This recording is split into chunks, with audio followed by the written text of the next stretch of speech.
Kimbelembele uko nayo ya kuchemsha nyama kabla hujakaranga ndio inafanyanga nyama yako inakuanga ngumu, mtu kikula tena inaonja tu gunia. Hebu watch video hadi mwisho ni kuonyesha vile utapika nyama soft tamu, unaweza kula na mchele, nduma, ugali, chapo, whatever you want. Kupika nayo inakuanga tu gift. Juu kuna mwingine hata hii video vile nimempostia, hata akifollow step by step bado nyama yake itatokea tu ngumu kama gunia. Anyway, vile unaona hapo nimeanza na vitunguu, kitunguu saumu, ginger paste, mafuta na spices. Vitunguu zinafanyanga chakula inakuanga tamu. Kwa hivyo eka vitunguu za kutosha kwa chakula. Hakuna vile unaweza kuwa unapika nyama kilo 2 na unaweka kitunguu nusu madam. Na spices mtu unaekanga kwa vitunguu na mafuta ndio zitos vizuri. Msitupakulia chakula bado spices zina float kwa soup. Haya, hiyo mkorogo wako wa kwanza kishaiva, utaweka nyama. Hizi zangu ni beef steak, hazina mfupa na hazina mafuta.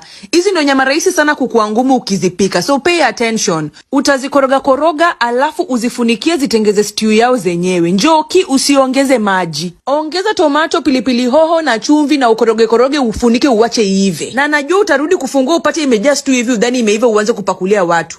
Rudisha hiyo chakula iive mpaka maji iishe. Ikae vile inakaa hivi kwa sufuria. Kama unataka ikuwe na supu nyingi unaweza iacha hivi. Mimi napenda ikiwa na supu kidogo. Na wacha inapungua alafu naongeza dania zangu. Hiyo nyama imeiva, ni tamu na ni soft. Ona tu vile naikata na mkono hapa kwa hii video. Wacheni upuzi bwana, pikeni chakula vizuri.